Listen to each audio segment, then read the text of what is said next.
বন্ধুরা, welcome to learning and writing channel. আজকের ক্লাসে আমরা শিখব বাংলা ব্যাকরণে মূর্ধন্য নয়ের ব্যবহার, নিয়ম এবং এর কিছু উদাহরণ।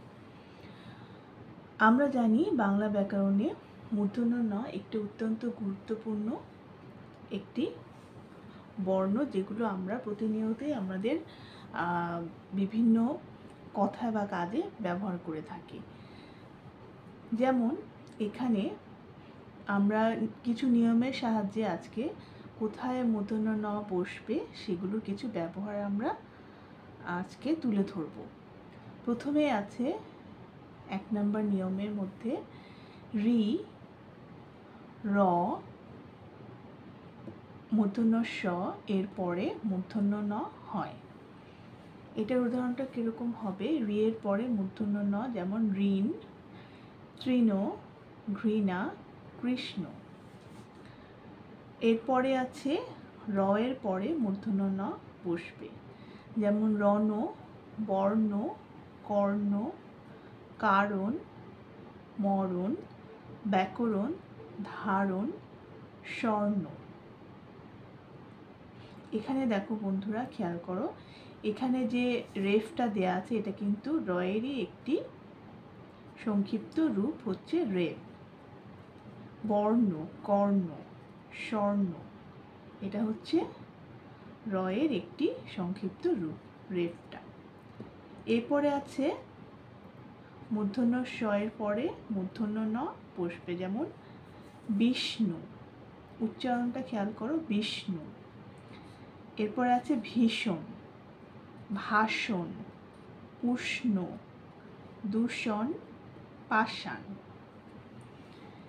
এরপরে আমাদের 2 নম্বর নিয়মে আছে যদি রি, র, মূর্ধন্য স এর বর্ণের পরে স্বরবর্ণ ক বর্গ, প বর্গ, অন্তস্থীয় জ, ব, হ অথবা অনুস্বার থাকে, তার পরবর্তী দন্তন্য কিন্তু মূর্ধন্য ন হয়ে যায়। এখানে উদাহরণটা একটু খেয়াল করলে তোমরা এটা ক্লিয়ার হয়ে যাবে। যেমন এখানে আছে কি, কৃপণ। এখানে ক্রিটা কিন্তু রিকার, এখানে রিকারের পরে কিন্তু আমাদের কি বসেছে? প, তারপরে হয়েছে কি? মূর্ধন্য ন। খেয়াল করো, কৃ প ন, কৃ প মূর্ধন্য ন, কৃপণ। এখানে রিকারের পরে প বসেছে, তারপরে কিন্তু মূর্ধন্য ন বসেছে। আমরা নিয়ম 2 এর মধ্যে যেভাবে বলেছি এটা কিন্তু হুবহু সেভাবে আছে। যেমন আরেকটা উদাহরণ দেখো, র, এখানে হরিণ। হরিণের পরে আমাদের র এর পরে কিন্তু কি বসেছে? মূর্ধন্য ন বসেছে। এখানে আমি কিভাবে লিখেছি? র এর পরে ই, তারপরে মূর্ধন্য ন। আমাদের স্বরবর্ণে কি কি আছে? স্বরেয়, স্বরেয়া, হ্রস্বই, দীর্ঘই। এখানে কি আছে? হরিণ উচ্চারণ করতে গেলে হরি, হরিণ, এর হরিণ উচ্চারণ করতে গেলে কিন্তু আমরা ইটা পাচ্ছি। হ্যাঁ, ইটা পাচ্ছি স্বরবর্ণ। তারপরে হচ্ছে কি? র, র এর পরে আমরা বলেছি কি বসবে? মূর্ধন্য ন, মূর্ধন্য ন বসবে। এখানে উদাহরণ সাহায্যে আমরা ক্লিয়ার হয়ে যাচ্ছি। এরপরে আছে লক্ষণ। লক্ষণের ক্ষেত্রে দেখো, লক্ষণটা উচ্চারণ করতে গেলে এখানে আমাদের ক্ষীয় বর্ণ আমরা কিভাবে পাচ্ছি? ক যোগ মূর্ধন্য স একত্র করলে কিন্তু আমরা এই ক্ষীয় বর্ণটা পাই। ক যোগ মূর্ধন্য স একত্র করলে কিন্তু আমরা ক্ষীয় বর্ণটা পাই। আর এখানে আমরা যখন উচ্চারণ করব তখন কিভাবে উচ্চারণ করছি? লক্ষণ। এই মূর্ধন্য স কিন্তু স্কিপ হয়ে যাবে উচ্চারণের সময়। ল, ক, খ এবং মূর্ধন্য নটা আমরা পাচ্ছি, লক্ষণ। এরপরে হচ্ছে আছে কি? নির্বাণ, গ্রহণ। এখানে আমরা বলেছিলাম, নিয়ম 2-তে বলেছিলাম যে যদি আমরা অন্তস্থীয় জ পাই, হ পাই, ব যদি পাই দেখি, তখন কিন্তু আমরা পরবর্তী দন্তন্য কিন্তু আমাদের মূর্ধন্য ন এমনিতে হয়ে যাবে। এখানে কি পেয়েছি আমরা? ব, বটা পেয়েছি, যেমন নির্বাণ, তারপরে পেয়েছি হ গ্রহণ, এরপরে পেয়েছি পবর্গ কি অর্পণ, এরপরে পেয়েছি কি রামায়ণ। প্রত্যেকটার পরে কিন্তু আমরা কি পাচ্ছি মূর্ধন্য ন পাচ্ছি। দেখো নিয়ম 3 নম্বর নিয়মে আমরা কি রেখেছি, ট বর্গীয় ধ্বনির আগে তৎসম শব্দে সবসময় কিন্তু মূর্ধন্য ন যুক্ত হয়। আমাদের এটা মুখস্থ রাখতে হবে যে ট বর্গীয় ধ্বনিগুলো কি কি, ট বর্গীয় বর্ণগুলো কি কি হবে, যেমন ট ঠ ড ঢ মূর্ধন্য ন। ট বর্গীয় ধ্বনিটা কি হবে, ট ঠ ড ঢ মূর্ধন্য ন। এগুলো উদাহরণের সাহায্যে আমি এখানে লিখে দিয়েছি, যেমন বন্টন, এই টটা কি হচ্ছে, এটা একটি ট বর্গীয় ধ্বনি। ট বর্গীয় ধ্বনি হলে কি হবে, এখানে মূর্ধন্য ন যুক্ত হবে। তারপর হচ্ছে লুণ্ঠন, এখানে কি আছে, ট বর্গীয় ধ্বনি কি কি আমরা পেয়েছিলাম, ট ঠ ড ঢ মূর্ধন্য। এখানে দেখো ঠ, লুণ্ঠন, ঠ যখনই আমরা দেখব তখনই আমরা কিন্তু এর সাথে যুক্ত বর্ণ কি করব, মূর্ধন্য ন ব্যবহার করব। এরপর হচ্ছে খণ্ড, দেখো এখানে ড, ড এর সাথে আমরা কি যোগ করেছি, মূর্ধন্য ন যুক্ত করেছি। এরপরে হচ্ছে কাণ্ড, এখানেও ড। এরপর হচ্ছে ঘণ্টা, এখানে আমরা ট বর্গীয় ধ্বনিটা পাচ্ছি ট। লণ্ঠন, লণ্ঠনে কি পেয়েছি আমরা, এখানে ঠটা পেয়েছি। তো এখানে কি আমরা যুক্ত করেছি, মূর্ধন্য ন, এরপরে দন্ত ন। এরপরে নিয়ম 4-এ আছে ত বর্গীয় বর্ণের সাথে মূর্ধন্য নটা আমরা ব্যবহার করব না। আমাদেরকে মুখস্থ রাখতে হবে ত বর্গীয় বর্ণগুলো কি কি।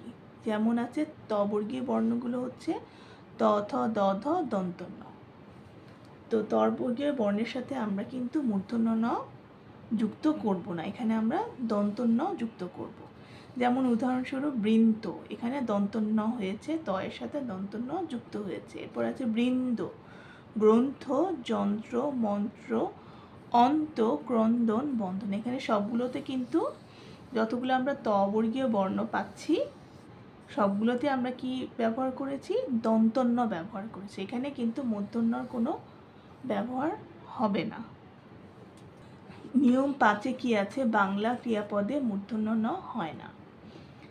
বাংলা ক্রিয়াপদগুলো কি কি, এগুলো আমাদের মুখস্থ রাখতে হবে এবং প্রতিনিয়ত প্র্যাকটিস করতে হবে, তাহলে খুব সহজে আমরা কোথায় মূর্ধন্য ন হবে কোথায় হবে না আমরা খুব সহজে কিন্তু এগুলো বুঝতে পারবো। যেমন এখানে উদাহরণ আছে, কি বলেছে আমরা, বাংলা ক্রিয়াপদে মূর্ধন্য ন হয় না। যেমন এখানে বাংলা ক্রিয়াপদ কি কি আছে, যেমন আমরা প্রতিনিয়ত যেগুলো আমরা দৈনন্দিন কথায় ব্যবহার করে থাকি, যেমন ধরেন, মারেন, করেন, যাবেন, খাবেন, দিবেন, নিবেন ইত্যাদি, এগুলো হচ্ছে বাংলা ক্রিয়াপদ। এখানে আমরা খুব সহজে মনে রাখবো যে বাংলা ক্রিয়াপদে কখনো মূর্ধন্য ন হবে না। নিয়ম 6-এ আছে হচ্ছে বিদেশি শব্দে মূর্ধন্য ন হয় না। আমরা প্রতিনিয়ত বাংলায় যেসব শব্দ ইউজ করি, আমাদের বিভিন্ন কথাবার্তা যখন আমরা বিভিন্ন শব্দ ইউজ করি, এগুলোর মধ্যে কিন্তু বিদেশি শব্দ মিশ্রিত থাকে। এগুলো চর্চা আমরা দৈনন্দিন জীবনে চর্চা করতে করতে এগুলো আমাদের দেশি শব্দ হয়ে গিয়েছে, বাট এগুলো কিন্তু বিদেশি শব্দ। যেমন উদাহরণস্বরূপ আছে কোরআন, কোরআন একটি বিদেশি শব্দ। এগুলো এর ক্ষেত্রে আমরা কি ইউজ করেছি, মূর্ধন্য ন জায়গা দন্ত ন ইউজ করেছি, মূর্ধন্য ন এখানে হবে না। যেমন কোরআন, জার্মান, জবান, নিশান, ফরমান, চিনি, এগুলো সব বিদেশি শব্দ। এবং এরকম আরও প্রচুর শব্দ আছে, সেই শব্দগুলো উচ্চারণের সময় কিন্তু আমরা দন্ত ন ব্যবহার করি। এরপরে আছে সমাসবদ্ধ শব্দে নত্যবিধান খাটে না, মানে নত্যবিধান হবে না। সমাসবদ্ধ শব্দ কি কি, এখানে উদাহরণের সাহায্যে দেয়া আছে, যেমন ত্রিনেত্র, সর্বনাম, দুর্নীতি, দুর্নিবার, মৃগনাভি, পরনিন্দা। এগুলো সব ক্ষেত্রে কি হবে, দন্ত ন ব্যবহৃত হবে। এরপরে নিয়ম 8-এ আছে, নিয়ম 8 হচ্ছে কতগুলো শব্দে স্বভাবতই মূর্ধন্য ন হয়।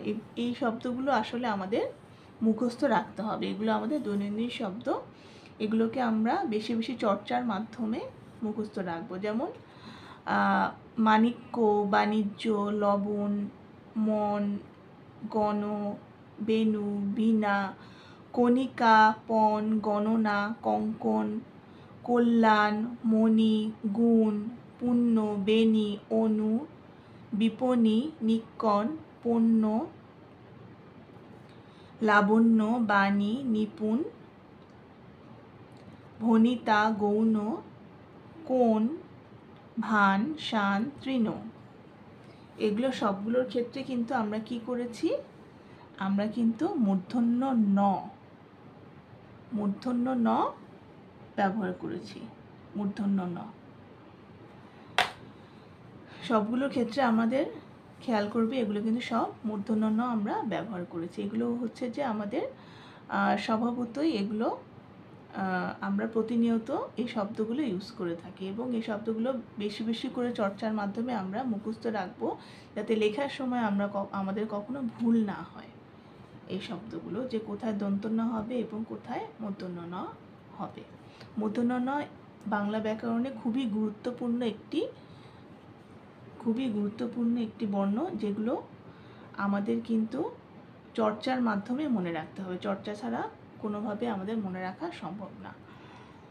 তো আশা করি বন্ধুরা আজকের ক্লাসটি তোমাদের ভালো লেগেছে। ভালো লাগলে একটি লাইক এবং সাবস্ক্রাইব করে চ্যানেলের পাশে থাকবে, যাতে নিত্য নতুন ভিডিও আমি যখনই নতুন ভিডিও ছাড়বো তোমরা তখনই সেই ভিডিওগুলো পেতে পারো। ধন্যবাদ।